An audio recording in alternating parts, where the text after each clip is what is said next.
Hey, how you doing? This is Chris from D6 Machina, and I am with... Dave from Rampant Wolf Games. He's Dave from Rampant Wolf Games. And we are talking about games with amazing artwork. Now, this is a very complicated list. This is games that are pretty. Anyway, number 5. It's true, that's what it is. This is pretty games. That's what it is. It would be nice if games with amazing artwork that suck. That would be challenging. Yeah, it would be. All right. Number 5. Smash, smash, smash. All right. You're going to love this one. My number 5 is Grim Forest. Can't deny it's a pretty game. Yes, I can. It's a pretty game. In fact, we've talked about the fact it's overproduced. It's overproduced because it's pretty. It's got 6 or 7 useless. It's got 4 cool miniatures and 5 or 6 more that are completely worthless. But they're pretty. Damn, they're pretty. You have cards with a lot of artwork. That's pretty too. The box is pretty. The inserts are pretty. Everything is pretty. It's Grim Forest, number 5. There's nothing else to say. It's Grim Forest. It is a beautiful game. And the people who designed it, which is a very funny name, they don't have it's all like John Franklin. It's a one word that represents 2 people. And they also do that new one, that Tidal Blades, which you didn't back, which I did. That game looked pretty too. If that game was in my hand, it probably would replace this one because I love their. I actually think they're very. If they had made more, I think this would represent them and they would be higher on the list. I kind of based mine off of individual achievement or on the aggregate. So that's my number 5 pick, Grim Forest. All right. My number 5 is Yashima. It is... Yashima. Sounds like what you screamed at dogs to move the sleigh. It's made by the same people, if I'm not mistaken, who do Cross Master Battle Arena. You just made up those words. Those don't go together. Yeah, I think so. I might have the back. Cram, Unjust, Math, Piston, Arena. Yeah, Cross Master Battle Arena. Yeah. But yeah, it's Japanese, obviously it's not inspired. Obvious. And the camera. Oh, I can see the image here. Oh, that's very clearly Japanese inspired. Look at that. It has Bruce Lee on it. Well, yes, it does. No, it's very very beautiful artwork. It's very beautiful. I only wish I understood how to play the game. Very beautiful. Really? Yeah, I still haven't learned how to play the game yet. Is it a bad manual, or is this one of those things where it's like, what? What? Or is it English? No, it's I don't understand the concepts they're trying to teach me. Okay. Because I've had games that are just like, I'm sure the manual is really good in its native tongue. Yeah. Well, like you have this book of cards, which is actually just a stack of cards, and as you flip the cards over, it's like flipping a book, and it has your spells and mana. And isn't that kind of like Book of Madness? Book of Madness, the cards are pages of a book. Yeah, but no, this is literally like Book of Madness is they're torn out. This one's actually is your book, and you can flip back and forth between them. Yeah. So that's my number 5, Yashima. My number 4. I've mentioned this in a previous list a very, very long time ago. It's a game called Grimslingers. And Grimslingers is not a great game. Boy, is it pretty. The guy who did the artwork was also the guy who made the system. I think he should stick with artwork. Because the company who made that game also put out Folklore, which is a much better game. And I remember saying, oh boy, I would kill to have Folklore's game engine with Grimslingers art and setting. Yeah. Because Grimslingers is beautiful. It's a weird West, not really steampunk. It's a weird West paranormal story. And if you would just show the artwork, no wonder it succeeded on Kickstarter twice, both for the first book and the second. Despite the fact it's not a good game, people look at it and like, I can't be angry at you. You're too beautiful. Thankfully, the game isn't like these lists are not games that are bad. I think Grimslingers is an okay game because I have to like the game, but having a game with amazing artwork, I just have to like them slightly. And that's why you won't see any certifiable games on this list. Because their games are pretty, but they're bad. My number 4 is Dragonfire by Cataclysm Labs or Games. I think it's Games. Games, yeah, I think it's Games. Well, eventually they are games. Could be Cataclysm Labs games. Yeah, I can't remember. But basically it's D&D. They turned it into a deck builder dungeon crawler. It's beautiful artwork, beautiful game. Love it. They even have it. More so than Thunder Quest. Oh, yes. Okay. Didn't realize the components are better. I didn't realize I was instilling that much. The components are better because one thing, the card quality, you don't need to sleeve these guys because they're semi-plasticized. And you're trying to see if the video's still going, and it is. Yeah. So that's my number 4, Dragonfire. Wait a second, isn't that the D&D one? Yeah, that's what I said. No, I always expect your games to be obscure. So when you said Dragonfire, it's like, oh, that's some kind of obscure game that has a similar title. No, that actually quite literally is a D&D title. Yeah. My number 3 is it's not a bad game. I think the game is probably a 6.5 or a 7. Mm-hmm. But the artwork deserves a 10. Like, the artwork deserves a better game because the artwork is amazing. That's Ashes: Rise of the Phoenix Born. Oh, yeah. I mean, my fiance thinks the game is okay, but she keeps on making me buy the expansions. I stopped, finally. Because she loves the artwork so much. Like, we bought it purely on the artwork. Like, once I showed her the rules. I showed her playthrough, and she's like, oh, really? I still want it. Like, she knew she wasn't going to enjoy the game. But we still played it, and we still own it, and we still have the expansions because the game is bloody brilliant. I mean, I'll tell you, card-based games generally will have the most amazing artwork, which is ironic because that is the last card game on my list. But yeah, Ashes.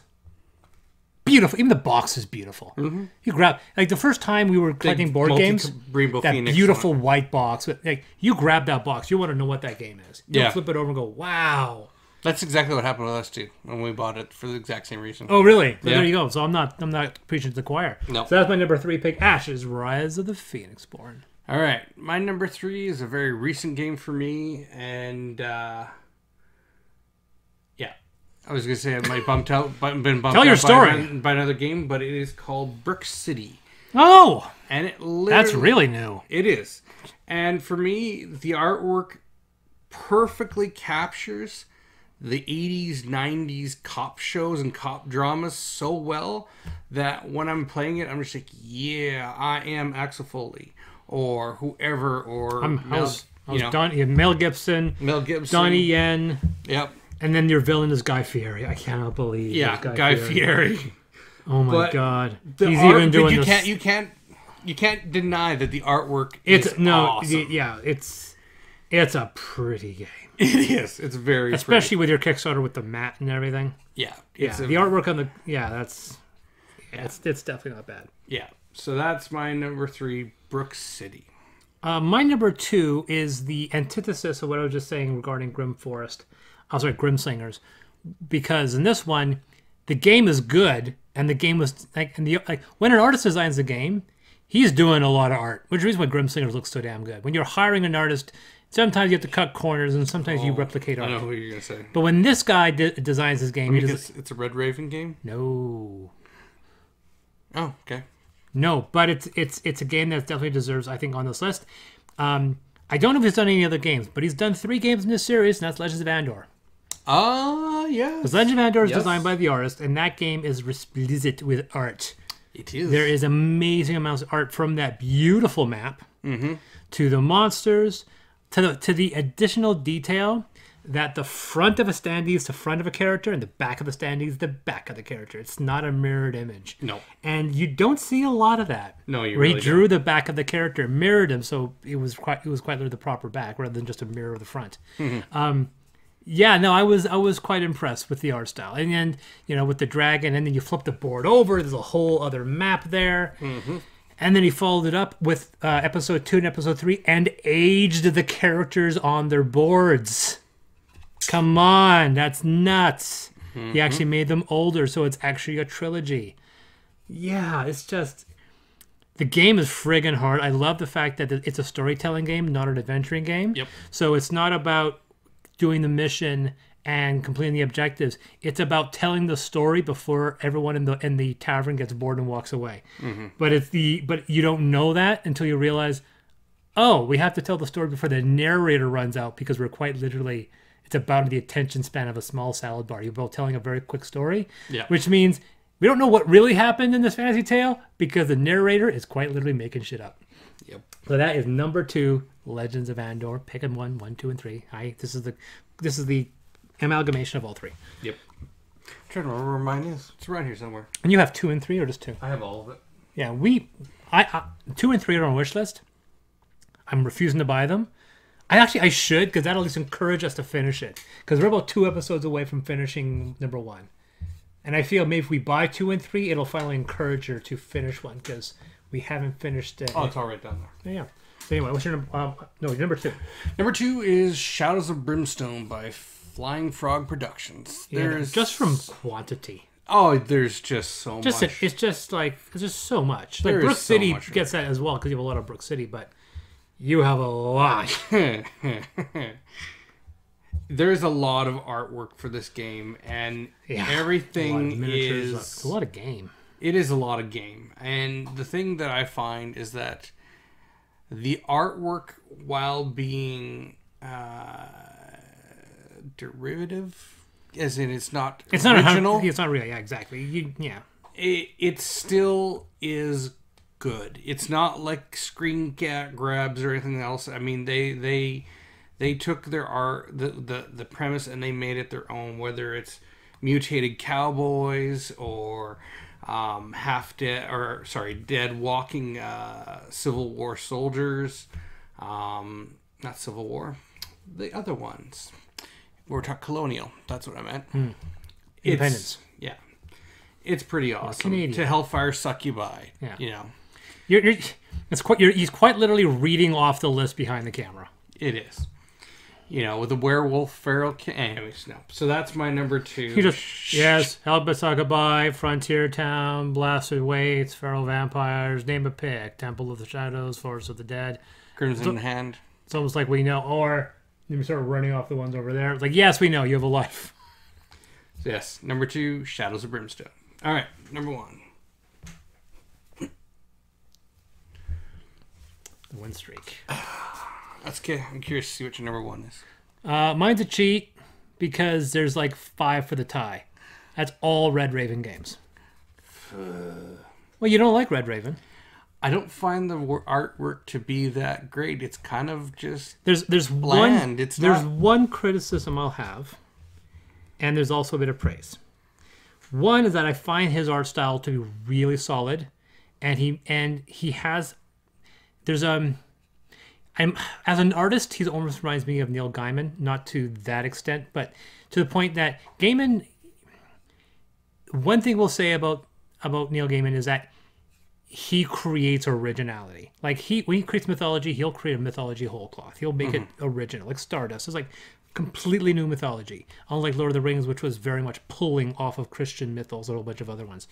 But he creates very original fantasy worlds.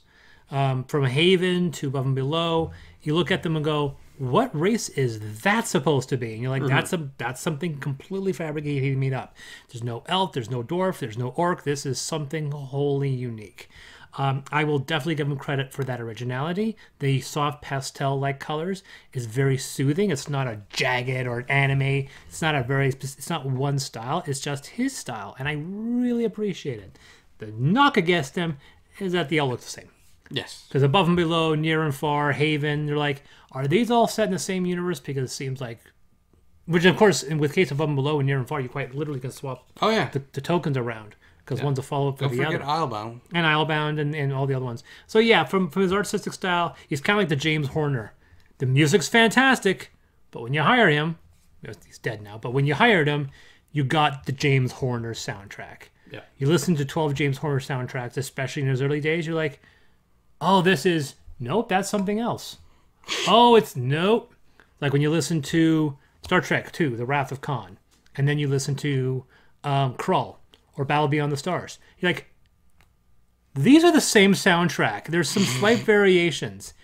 And you're like, this is ripping off Jerry Goldsmith. This is ripping off more Jerry Goldsmith. And this one, it's Jerry Goldsmith again. But his music is good. But when you hire him, you're getting the Pacific. And then many years later, like all the way back to Troy and then Avatar, which is one of the last ones he did before he passed away. He died. But it's you're like, oh, still playing with that musical track. Like I can, like you listen to, even you go all the way back to Avatar. Sounds exactly the same as some of his early work. And that's this guy. But the point is, the music is good. The music is very good, and he does it so consistently. He has put up more titles than anyone else I've mentioned on this list. So yeah, that's it. It's pretty easy. All Red Raven games, or Rock, they're all pretty good looking. All right, my number one, should be no surprise to Chris, is Medara. The game is so beautifully done. It's sad that it took this long to come to market, but now that they're re-releasing it and completing the trilogy, I am ecstatic. There is so much beauty in this game. I know certain people in our industry think it's gross, but it's not. Well, that comes to a matter of, I don't know. It's the genre of it. It's a JRPG. That's what it looks like. Mm-hmm. You know? So it's, you know, I agree that, you know, people couldn't actually, you know, defend themselves wearing that little clothing? Probably. But again. Are we talking about Tifa's boob size now? Exactly. So that's my number one, Medara. It is a beautiful game. Look it up. Check out the picture or video that's running right here. It's amazing. You will like it. Holy crap, there is a video there. Yeah. Now you're in the video. Now you're headless. Oh, now you're back. Weird. So... And by the way, I really don't care about Tifa's breast size. I think there's a lot of stupid, toxic masculinity around that, but whatever. Anyway, number 5 for games with amazing artwork, Grim Forest. Number 4, Grim Forest, Grim Slingers. Number 3, Ashes, Rise of the Phoenix Born. Number 2, Legends of Andor. And 1, all Red Raven games. So my number 5, Yashima. Number 4, Dragonfire. Number 3, Brook City. Amazing game. Number 2, Shadows of Brimstone, so much. And number 1, Medara, is a beautiful game. So, once again, I've been Dave. And I have been Chris. And remember, the rules are just a suggestion. Play the game the way you want to play it. See, I can do it. You can? I did. Awesome. I had to think about that for a second. I did. I think I'm going to,